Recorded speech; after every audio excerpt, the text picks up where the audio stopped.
What's going on, y'all? I am back again today from the gamer section. I am your gaming news forecaster, Big Retro, aka Retro.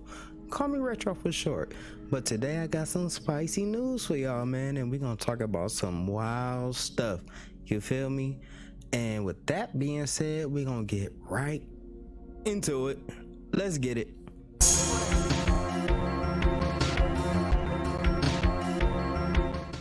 Okay, first things first, we have two sources that have confirmed to IGN that the organization announced the cancellation via an email sent out to its members today. The email said that while E3 remains a beloved event, air quotes, beloved event, and brand, that the 2023 version simply did not garner the sustained interest necessary to execute it in a way that would showcase the size, strength, and impact of our industry. Let's stop there. First of all, let's talk about it. E3. It was canceled before, but that was due to COVID. You know what I'm saying? So this is wild. We all know for a fact that the big three have already pulled out, and other companies as well. So what's really going on here? I'm confused, and it's kind of bothering me because growing up as a kid, in my personal opinion, E3 was something to behold. You understand me? Like, to this day, I'm still waiting to go to an E3 event, and that is crazy. But the message also states that the ESA concludes the email by reiterating its commitment to advocacy work. It does not mention undertaking the show again in future years. That's crazy. You don't know if it's coming back or not. That is insane. Insane in the membrane. You feel me? But I don't know, man. It's a tough pill to swallow. You know what I'm saying? So I don't know what to do with E3. I don't know how to feel about E3, and where are we gonna go from here? And as you can see by this screenshot, I'm not telling you no lies. It's there. And also moving forward, I have more screenshots regarding E3, and we're gonna get right into those next.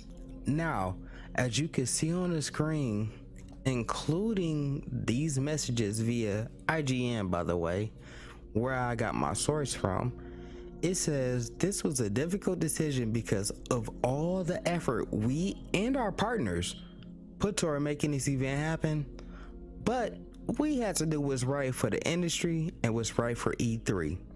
We appreciate and understand that interested companies wouldn't have playable demos ready. Oh man, they didn't even have demos ready. Like, it's E3. You show up to E3 to see new things, to play new things, to explore the wonders of the video game industry.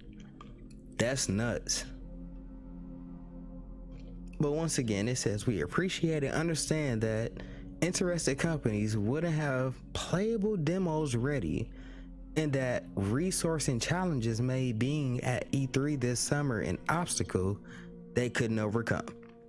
For those who did commit to E3 2023, we're sorry we can't put on the showcase you deserve and that you've come to expect from ReedPop's event experiences. Now, me personally, I'm not gonna lie, I don't know what ReedPops is, but obviously they're connected to E3 in some kind of way. The press releases adds that ReedPop and the ESA will continue to work together on future, air quotes, E3 events. How are you working on future events when you're not elaborating on this event right now? E3 is so close. It is so close, and it's canceled. For those of us who were actually anticipating, you know, going to the event, that's crazy. I just don't get it. So the big three pull out. Well, let me stop there.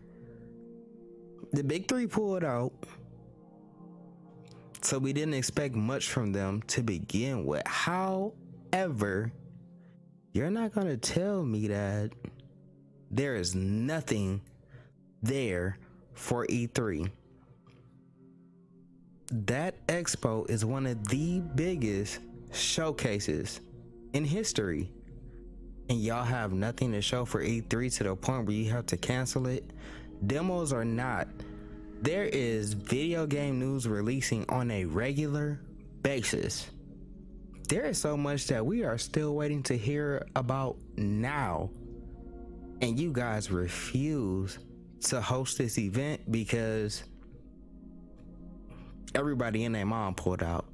That is insane. That is insane. Now moving forward, I have another screenshot to pull up, and we're going to get right into it, and let's talk about it. Now, as you can see on the screen, the event was supposed to be held from June 13th through June 16th at the Los Angeles Convention Center, and would have been the first in-person E3 event since 2019. Stop there. Once again, I spoke on it earlier, but the first actual in-person E3 since COVID is canceled. That is insane. So nobody can come out, have fun, view, whatever. Granted, yes, there were other E3s in this time frame, but not one that would be of this magnitude. So that brings me to the point of, where are we going from here? I don't get it, because you have all these other events. You have Gamescom, TGS, etc. And you guys are gonna pull out. That's wild.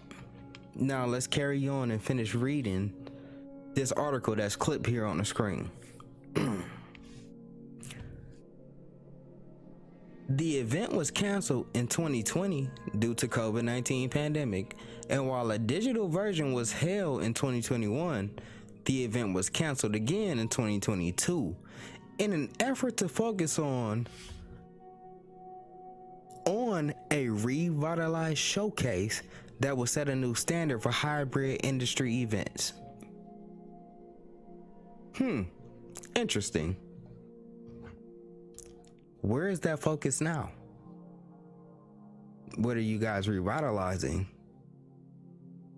As much as I love E3, I cannot lie, it does not seem to be revitalized at all. It needs to be resuscitated. E3 has once again been one of the biggest events in gaming in my life. As a kid, I dreamed of going to this event, and now I can't. That is crazy. The article also says E3's return for this year was announced last June alongside the confirmation that E3 2022 had been canceled.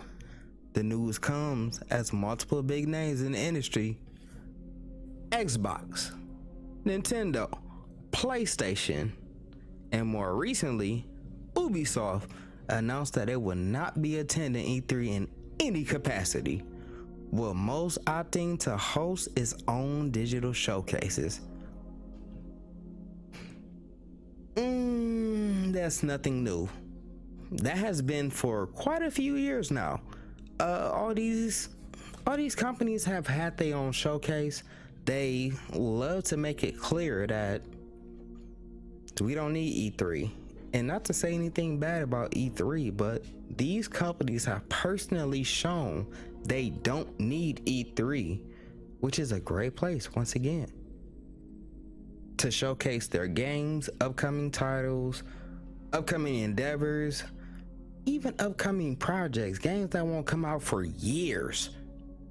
These companies have shown that they can do it without E3.